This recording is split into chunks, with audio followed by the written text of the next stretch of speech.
ঝালকাঠি সদর উপজেলার চামটা গ্রামে অস্বাস্থ্যকর পরিবেশে তৈরি হচ্ছে আইসক্রিম। কেমিক্যাল দিয়ে পরিত্যক্ত একটি টিনের ঘরে তৈরি করা হচ্ছে, যার নাম নিউ কোয়ালিটি আইসক্রিম ফ্যাক্টরি। এদিকে অস্বাস্থ্যকর পরিবেশে তৈরি এসব নিম্নমানের আইসক্রিম খাওয়ার ফলে স্বাস্থ্য ঝুঁকিতে উপজেলার শিশুরা। সরেজমিনে দেখা যায়, ঝালকাঠি সদর উপজেলার বাসান্ডা ইউনিয়নের চামটা গ্রামের মোহাম্মদ রহমানের বাড়িতে একটি বরফ কলে অস্বাস্থ্যকর পরিবেশে আইসক্রিম তৈরি করা হচ্ছে। দেশ জুড়ে তোলপা ওয়ালটন ফ্রিজ কিনে আপনিও হয়ে যেতে পারেন মিলেনিয়ার। চিনি ও পানির ফুটানো দ্রবণ রাখার পাত্রটি মালিকের বিছানার পাশে রাখা থাকে। আইসক্রিমের স্বাদ বাড়ানোর জন্য মেশানো হচ্ছে বিভিন্ন ফ্লেভার। অপরিষ্কার মাটির মেঝেতে ফেলে রাখা হয়েছে পানি, চিনি ও কেমিক্যাল। অপরিচ্ছন্ন পাত্রে খালি হাতেই মেশানো হচ্ছে আইসক্রিমের রং। খালি গায়ে কাজ করছে বৃদ্ধ ও শিশুরা। ধুলোবালি ও শরীরের ঘাম পড়তে দেখা যায় আইসক্রিমে।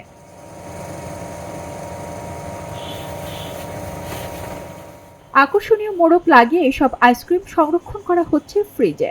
খালি গায়ে ও নোংরা পরিবেশে শিশুদের দিয়ে কেন আইসক্রিম বানানো হয় জানতে চাইলে মালিক রহমান বলেন, আপনি ওই হাতে যেটা তৈরি করেন ওইটার নাম কি? ওটার নাম কোয়ালিটি, নিউ কোয়ালিটি। কত বছর ধরে এখানে কারখানা? এই 27-28 বছর। এর আগে ছিল কোথায়? এর আগে হবে না। এই জায়গায় নতুন শুরু করছেন? আপনার বাড়ি কি এখানে? হ্যাঁ, কি নাম আপনার? আমার নাম রহমান।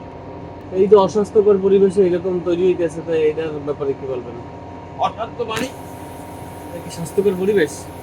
পুরা। এই যে আপনি খালি গায়ে এটা ঘামের একটা ফোঁটার মধ্যে পড়তে না না, জীবনেও পড়বে না। বানাই এই ডিপ্লোমা দিচ্ছি, তাই না? ডিপ্লোমা দুধ দিয়ে বানান? হ্যাঁ, আমি সেটা বলি না, যেটা দিয়ে বানান। এই যে আপনার একটা ঘাম ওইখানে পড়তে পারে না? না এত এতে নামাজ পড়ে গেছি তো জোয়ার, আরো গরম না আমার গায়ে সবকিছু খাই দেয় না। ওই গায়ে আছে এই যে হাতে তো খালি হাত দিয়ে ও খালি হাতেই বানায় মা। ও খালি হাত দিয়ে বানায়? হ্যাঁ। অনুসন্ধানে জানা গেছে, ইগলু, নিউ কোয়ালিটি সহ বিভিন্ন চটকদার মোড়কে থাকা এসব আইসক্রিম নিয়ে যাওয়া হয় উপজেলার শহর ও গ্রামের অলিগলি সহ পাড়া মহল্লায়। ঝালকাঠি সদর হাসপাতালের মেডিকেল অফিসার এটিএম মেহেদী হাসান সানি বলেন, এ সকল আইসক্রিমে ক্ষতিকর কেমিক্যাল থাকায় কিডনির মারাত্মক ক্ষতি হওয়ার সম্ভাবনা। তাছাড়া শিশুদের পানিবাহিত রোগ, ক্ষুধামন্দা, ফুড পয়জনিং সহ নানা ধরনের রোগ শরীরে বাসা বাঁধতে পারে। আইসক্রিম কারখানার মালিক রহমান জানান, তার কোম্পানিতে অন্য কোনো শ্রমিক নেই। তিনি নিজে এবং তার স্ত্রী সন্তানদের নিয়ে এসব কাজ করে থাকেন। বিক্রির জন্য আইসক্রিমগুলো দোকানে দোকানে পৌঁছে দেওয়া হয়। দোকানদার একটি আইসক্রিম 5 থেকে 10 টাকা দরে বিক্রি করেন।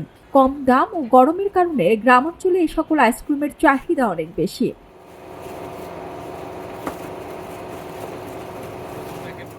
এদিকে আইসক্রিম তৈরির সকল লাইসেন্স আছে দাবি করলেও কোনো কাগজ দেখাতে পারেননি তিনি। জিজ্ঞেস করলে বলেন, কাগজপত্র সব উপজেলায় জমা দেওয়া আছে। এই যে আইসক্রিম ফ্যাক্টরি বা কোম্পানি এগুলো খুলতে কি কোনো লাইসেন্স লাগে? হ্যাঁ, কোন জায়গায় লাইসেন্স লাগে? লাইসেন্স ডাকাত দিয়ে করার লাগে। বিএসটি এর লাগে না? হ্যাঁ, তারপরে ভোক্তা অধিকারের? ভোক্তা অধিকার এখন দেওয়া যায় না, কিন্তু ইলেকশন লাগে।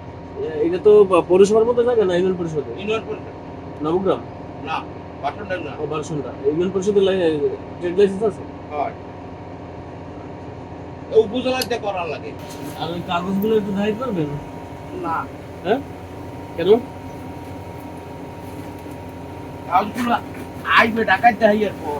27 বছর ধরে আপনার জায়গায় কোম্পানি চলে, কোনো কাগজ নাই? না, ওই যে কাগজ আছে তো কি করতে দিছি উপজেলায়। কি করতে দিয়েছেন? ওই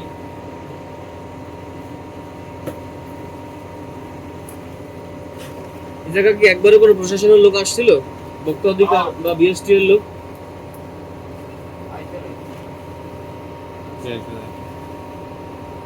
কি কি রং ব্যবহার করেন একটু দেখি। কোনো রং নাই।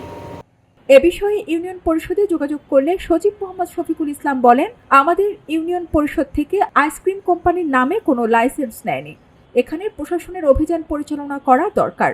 উপজেলা নির্বাহী কর্মকর্তা ফারহানা ইয়াসমিন খবরের কাগজকে বলেন, খোঁজ খবর নিয়ে খুব দ্রুত আইনগত ব্যবস্থা নেওয়া হবে। খবরের কাগজ, নিখাদ, নির্ভীক, নিরপেক্ষ।